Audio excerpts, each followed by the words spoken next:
첫날, 화정역에 있는 국립여성사전시관을 방문했습니다.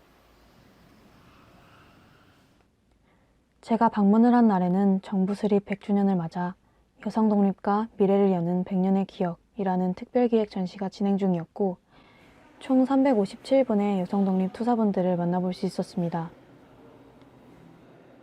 그 어려운 시절, 자신의 삶을 독립이라는 하나의 행동에 바치셨을 분들, 그분들의 활동과 생각을 엿볼 수 있었는데요.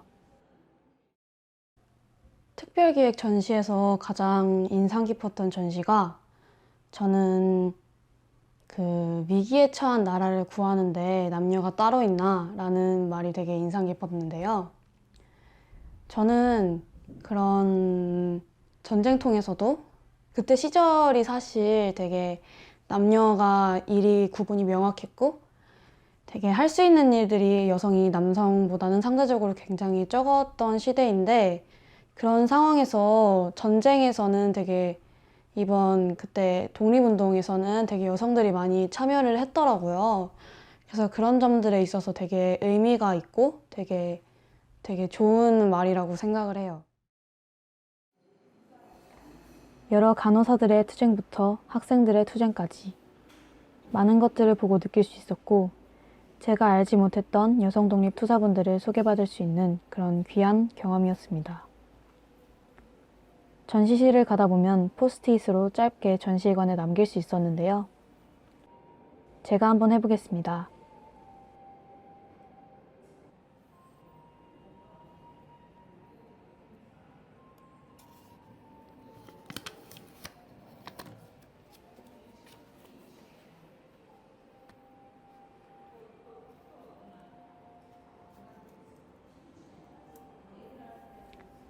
잘 써서 붙이고 2층으로 올라갔습니다. 2층에는 상설전으로 고대부터 근현대까지의 다양한 여성사가 전시되어 있었는데요. 여성들의 생활을 비롯해 공부하는 모습, 제가 앞으로 할 활동의 많은 부분을 차지하는 일본군 위안부까지 많은 전시가 있었습니다. 가장 관심이 갔던 위안부 전시 중 1991년 8월 14일 나는 일본군 위안부였다 라고 증언하신 김학순 할머니의 동상이 있었습니다. 다른 평화의 소녀상과는 약간 다른 할머니의 모습을 하고 있었는데요.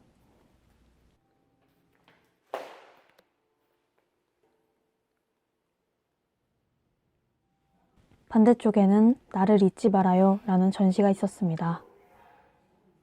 이 전시는 할머니들이 돌아가실 때마다 소녀상을 한 구씩 빼는 그런 전시였는데요. 딱 29밖에 남지 않은 전시를 보고 너무나 안타깝고 착잡하다는 생각이 들더라고요. 남은 20분, 얼마 남지 않은 시간 속에 일본의 진심 어린 사과를 받을 수 있을까요? 순간 되게 가슴이 먹먹했던 그런 전시였던 것 같아요. 특히 위안부와 관련된 그런 전시들이, 특히 제가 이렇게 카메라를 들고 그런 전시를 찾아다니고 있다가 제가 그 위안부 할머니 소녀상을 봤을 때 이렇게 딱 보는데 되게 울컥하는 마음이 되게 들더라고요. 되게 딱 보고 울컥했고, 그리고 또 그런 반대편에 있는 나를 잊지 말아요 라는 전시를 보면서 되게 진짜 가슴이 먹먹하고 그런 경험을 할 수 있었던 것 같아요. 또 그 다음에 또 나오는 또 위안부 역사 전시관이 있었는데, 그런 것들을 보면서도 참 어떻게 그런 일들이 벌어질 수 있었을까 라는 마음이 들었습니다.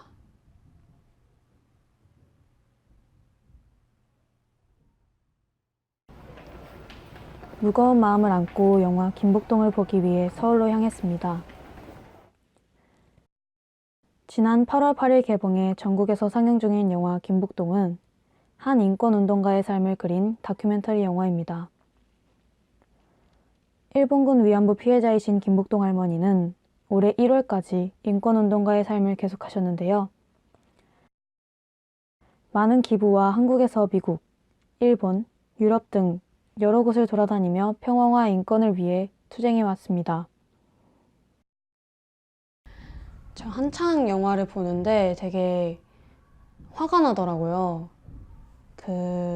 들사리로 기회를 갖기 전까지는 되게 사실 관심도 없었던 그런 주제에 대한 진실들과 사실들이 영화를 보면서 되게 많이 알 수 있었고, 그런 점들을 관심 갖지 않고 몰랐다는 사실이 저한테도 되게 화가 나고, 그리고 그런 그런 정책들을 추진했던 일본 정부와 또 그런 사실들에 무관심했었던 저희 한국 정부들한테도 화가 많이 나더라고요. 어떻게 이런 일들이 공공연하게 일어날 수 있었을까? 어떻게 이런 범죄들이 이렇게 공공연하게 누구도 잘못을 자각하지 않고 일어났을까?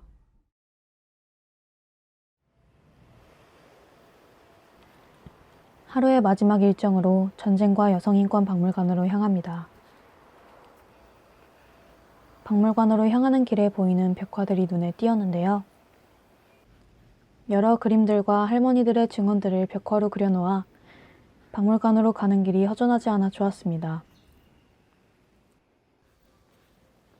전쟁과 여성인권 박물관은 입장료 2,000원을 내고 들어갈 수 있는데요. 설명을 들을 수 있는 오디오와 팜플렛을 함께 가져가서 볼거리와 들을 수 있는 게 많은 풍성한 전시였습니다. 아쉽게도 촬영은 안 된다고 하셔서 촬영한 부분들이 많이 없지만 역사와 위안부에 대해 더 깊이 자세히 알 수 있었습니다. 과거의 만행과 그 사실을 인정하지 않은 일본 정부, 그리고 그의 말도 안 되는 대처를 한 한국 정부, 그리고 이런 일 자체가 일어났다는 것이 참 안타까웠습니다. 과거에서 나아가 앞으로 나아가시는 할머니들의 모습이 두 정부들과 명확하게 대비되는 부분에 씁쓸하기도 합니다. 그리고 할머니들의 숭고한 정신을 존경하고 본받고 싶다는 생각이 들었습니다. 할머니들은 그런 상황에서 어떻게 앞으로 나아가실 수 있었을까요? 위안부라는 하나의 역사를 마주하고 느낄 수 있어 좋았습니다. 다음 날, 수요일 점심. 매주 수요일마다 일본 대사관 앞 이곳에서 평화로운 시위가 열립니다. 어느새 1,400회를 훌쩍 넘은 수요 집회는 지금도 평화롭고 천천히, 하지만 열정을 잃지 않고 흘러갑니다. 저는 들살이 가기 전에 정의기억연대에 미리 연락을 드려서 제가 뭔가 도와드릴 수 있는 일을 찾아보려고 했어요. 그래가지고 수요 집회 당일에 그런 수요 집회 순서지와 소개지를 나눠드리는 일을 했었고요. 되게 열심히 하긴 했는데 열정적으로 참여하지 못했고, 그리고 정의기억연대분들과 같이 이야기 나누지 못해서 굉장히 아쉬움이 많이 남았었습니다. 수요 집회의 시작은 간단한 인사와 함께 노래 바위처럼 율동으로 시작합니다. 약간의 굵은 비가 떨어지고 우산을 들고도 계속되는 시위의 모습. 비가 와도 그곳에서의 외침은 그대로입니다. 일본 대사관을 향해 사죄하라 외치며 시위가 계속되어 갑니다. 소개의 코너가 끝난 후 여러 나라의 자유 발언을 들을 수 있었는데요. 수학여행으로 수요 집회에 참가한 고등학생들, 일본 학생, 유럽에서 오신 학생분까지 자신의 생각과 주장을 들을 수 있었습니다. 지금과 같은 역사 왜곡, 인권 유린 등이 다시는 발생하지 않았으면 좋겠습니다. 저는 이번 위안부 수요 집회에서 가장 인상 깊었던 게 일본 학생들의 자유 발언과 그리고 한국 학생들의 발언이었는데요. 이런 지금 각 나라 간의 갈등 상황에서의 일본인의 이야기를 견해를 한번 들어보고 싶었는데 마침 또 이렇게 기회가 있어서 되게 듣는 내내 되게 좋았던 그런 발언들이었던 것 같습니다. 생각했던 것보다도 굉장히 고요하고 평화로운, 지금까지 겪었던 뜨거운 열기의 시위와는 다른 느낌의 시위였습니다. 1992년부터 시작된 이 시위는 평화를 지향하고 그 마음을 적지만 많은 사람과 함께 한다는 데에 의미는 충분해 보였습니다. 그리고 일본 대사관을 향해 외치는 사죄하라는 목소리에 함께 동참한다는 것이 참 좋았습니다. 17년간 계속된 사죄 요구의 외침. 언제쯤 그 외침이 멎을 날이 다가올까요? 다음 일정으로 남산 근처에 있는 위안부 기억의 터에 찾아갔습니다. 통곡의 벽에는 김순덕 할머니의 끌려감이라는 인상적인 그림과 여러 할머니들의 증언들, 그리고 247분의 위안부 피해자분들의 성함이 새겨져 있었습니다. 기억의 터 안쪽으로 들어가면 세상의 배꼽이라는 조형물이 있습니다. 신기하게도 이 조형물은 흔들리는데요. 이 작은 파동을 세상으로 번져나갈 수 있게 의미를 담은 조형물입니다.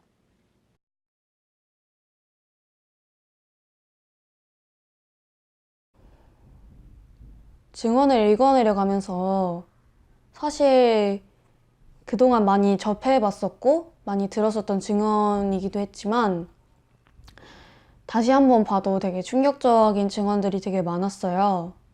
이렇게 증인이 200명이 넘는 상황에서도 일본은 여전히 그 사실들을 부정하고 있고, 그런 사실들을 부정하는 일들이, 사죄하지 않는 일들이 할머니들을 존중하지 않는 그런 일임을 일본도 당연히 알고 있을 거라 생각해요.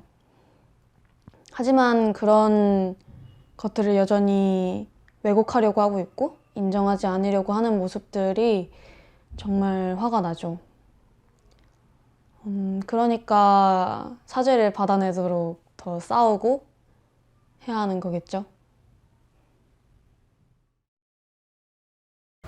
안녕하세요. 오늘은 수요 집회에 갔다가 지금 남산 타워를 가기 위해서라기보다는 그 남산 타워 끝자락 그 안중근 의사 기념관 그 위쪽에 이번 2019년 8월 14일 위안부 기림의 날에 그 기림비를 하나 세웠대요. 그래가지고 막 중국 피해자랑 한국 피해자랑 또 뭐 베트남 피해자라 그랬나? 그 어떤 피해자랑 이렇게 동상을 3개를 세워가지고 그 가운데 사진 찍을 수 있게 했다고 해요. 올해 8월 14일 기림의 날, 남산 끝자락 조선신궁이 있던 곳에 기림비를 세우게 되었습니다. 드디어 저기 보입니다. 와 진짜 힘들다. 와 내가 저걸 보려고 산 중턱을 넘었다 진짜.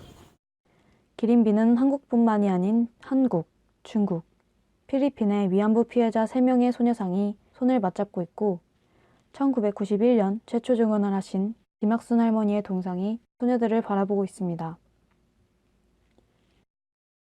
이 위안부 기림비가 세워진 곳은 일제시대 때의 조선신궁이 자리하던 터로 일본의 문화통치 때 신사참배를 강요했던 거대한 조선 신사가 있었던 곳입니다.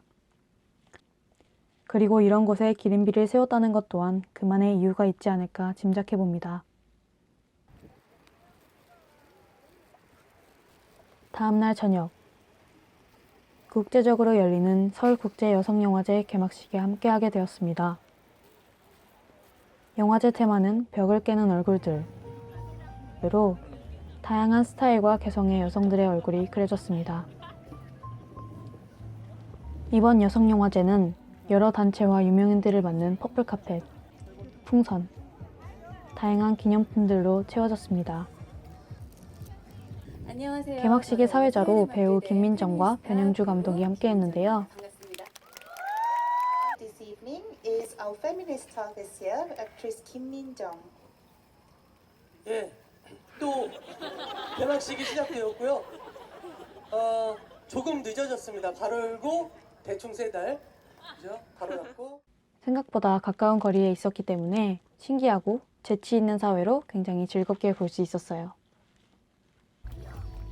가장 기억에 남는 부분은 이번 박남옥 상을 받은 젊은 감독분이 있으셨는데요. 영화란 무엇일까 생각하며 고민하는 것들, 그리고 그 일을 좋아하는 게 느껴지시는 분이라는 생각이 들었습니다. 그랬었는데 시간이 지나고 나서 제가 인생을 가장 진지하게 살아보려고 하는 순간에 신기하게 영화를 만들어야겠다는 생각이 들었습니다. 몰랐었는데 나에게 사람들에게 영화를 통해서 하고 싶은 얘기가 있구나, 내가 보여주고 싶은 게 있구나, 그것도 아주 절박하게, 물러설 수 없을 정도로 절박하게. 드디어 감각적인 개막식 트레일러 영상과 이어서 개막작이 상영되었는데요. 영화 시작한다. 가자.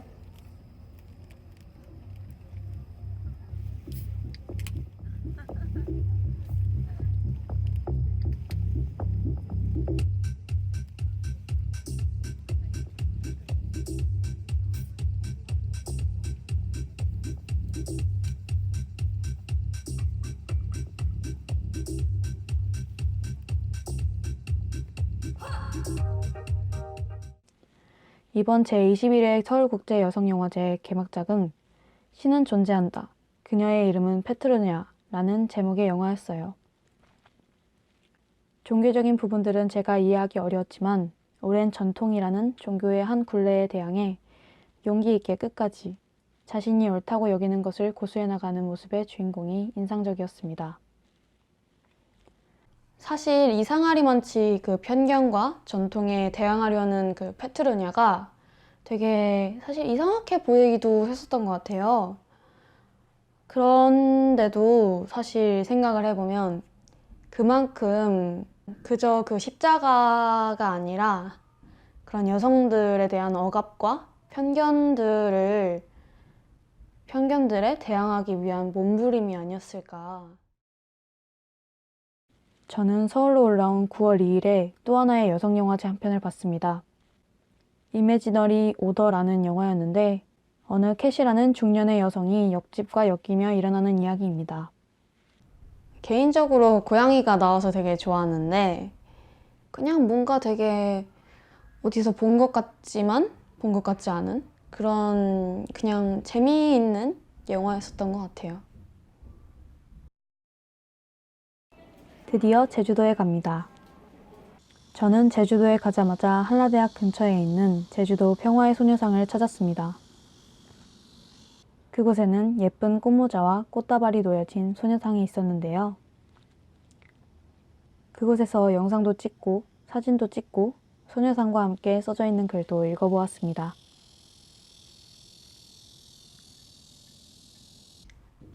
그날 소녀상을 보는데 되게 소녀상 눈이 되게 슬퍼 보인다고 생각했어요.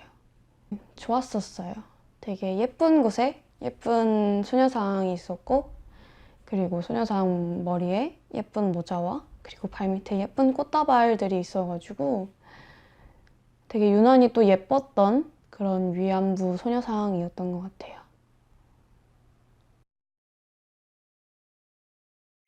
제주도의 시간은 참 빠르게 흘러갑니다.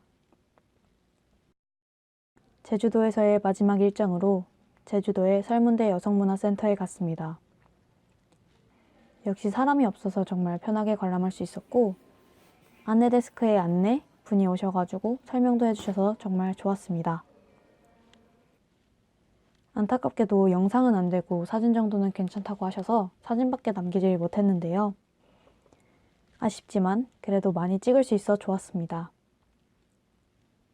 제주도에는 할망이라 불리는 여신들이 굉장히 많은데요. 그중 제주도를 창조했다고도 알려지는 설문대 할망 설화가 정말 재미있더라고요. 설문대 할망은 이렇게 치마폭으로 이렇게 흙을 이렇게 담아서 이렇게 바다에다가 이렇게 해가지고 제주도를 만들었다고 전해져 내려오는 그런 신이에요. 여신이에요. 그리고 그런 치마폭에서 떨어진 그 흙들이 작고 크고 한 오름들이 되었다고 하고요. 이번에도 작성할 수 있는 게 있어서 작성한 뒤 제주 여성들의 삶을 볼 수 있는 2층으로 올라갔는데요. 2층에는 해녀, 예청, 제주 여성들의 삶 등 많은 전시를 볼 수 있었습니다. 제주 여성들은 남성들이 바다에서 빠져 죽자 남성들을 대신해 상업과 관련해 많은 것들을 도맡아 해왔다고 하는데요. 마치 강인한 여성들의 표본을 보는 것 같았습니다. 그만큼 제주에서는 여성들의 역할이 많았고 오히려 딸을 원하는 집이 많았다고 합니다. 들살이가 끝난 며칠 후 미처 가지 못했었던 미관광장에 가게 되었습니다. 자, 지금 그 미관광장에 소녀상을 보러 가고 있어요. 저기 보시면 떡꼬치가 보이고 지금 소녀상을 향해서 가고 있습니다. 근데 저도 소녀상이 정확히 어디 있는지 잘 모르겠어요. 워낙 많이 지나던 길인데 어디 있는지 모르겠네요. 어디 있을까? 본 것도 같은데. 아, 저기 있다. 저기 멀리 보시면 소녀상이 있습니다. 여기.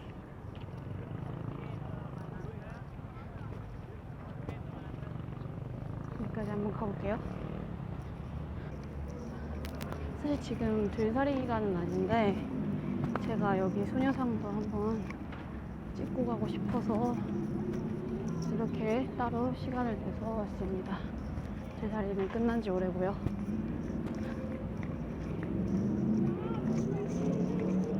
와, 도착을 했습니다. 다른 소녀상과는 다르게 소녀상의 부분별로 설명이 잘 되어 있어서 저도 몰랐던 부분들을 알 수 있었습니다.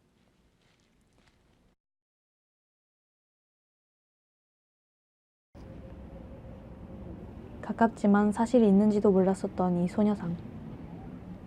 바쁜 일상에서 오가는 길에 한 번쯤 시선을 돌려봐도 좋지 않을까요?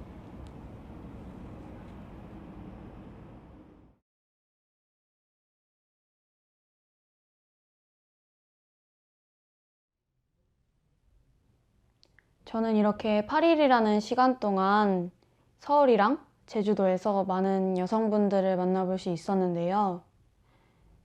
사실 이번 들살이가 특별했던 점은 평소에 지나칠 수 있는 장소들과 그리고 쉽게 가볼 수 없는 곳들, 그런 곳들을 한번 가볼 수 있었다는 게 되게 좋았던 것 같아요. 평소에는 그냥 가보자 라고 생각만 했던 곳들을 직접 가보는, 느낄 수 있는 그런 들살이가 되지 않았나 싶고, 서울의 수요 집회나 아니면 전쟁과 여성인권 박물관, 아니면 뭐 여성인권 영화제, 이런 것들이 사실 생각만 하고 잘 안 가게 되거나 바쁘다는 핑계 또는 시간이 없다는 핑계 같은 것들로 잘 안 가잖아요. 저도 되게 그런 편이었는데 제주도에서도 사실 제가 전국에 이렇게 소녀상이 많은 줄 몰랐거든요. 제가 총 5개의 소녀상과 위안부 동상들을 제가 서울과 제주에서 만나볼 수 있었는데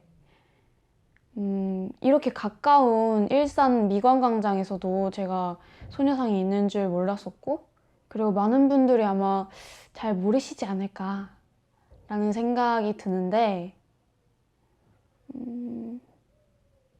사실 중요한 제가 이 영상과 이런 활동들을 통해 전하고 싶었던 메시지는 그거인 것 같아요. 우리가 쉽게 지나칠 수 있는 그런 가치들과 핑계만 대서는 만나볼 수 없는, 찾아볼 수 없는 그런 사건들과 진실들을 좀 더 제 경험을 통해 간접적으로 전달하고, 그리고 그런 것들을 한번 찾아가 보셔도 좋지 않을까라는 메시지를 남기는 거. 그게 제 영상의 그런 중요한 포인트가 아닐까 생각을 합니다.